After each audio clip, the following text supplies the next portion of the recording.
Elə bil əvvəlki adam deyilsən. Üzündə gözündə dəyişib tamam. İlahi, nə qədər soyunmusan sən yanında duranda üşüyür adam. Heykələ dönmüsən, daşa dönmüsən. Susursan rəngin də saralıb, solub. Bəlkə soyuq olub, xəstələnmisən. Üzümə yaxşı bax, sənə nə olub? Deyirdin, sənsiz də xoşbəxt mahvet. Demək bu xoşbəxtlik boş quru sözdür. Bəs niyə üzündən yorğunluq yağır? Bəs niyə saçların səliqəsizdir? Taleyim beləmi üzünə güldü? O gənclik, o istək, o həvəs hanı? Sən mənə verdiyin ümid üzüldür, mən sənə verdiyim üzük və sanı.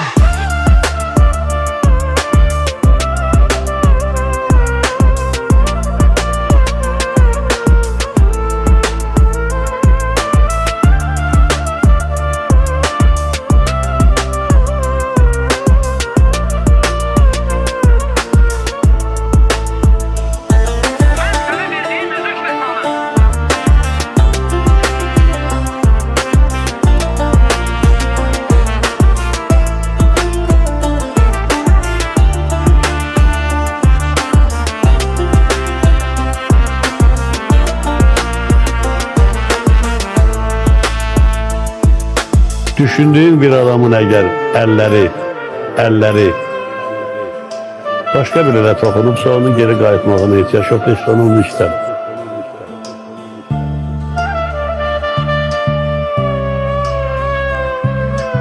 Gedəni qaytarmaq lazım deyil. Getdiysə qurtardı get. Gedəni qaytarmaq lazım.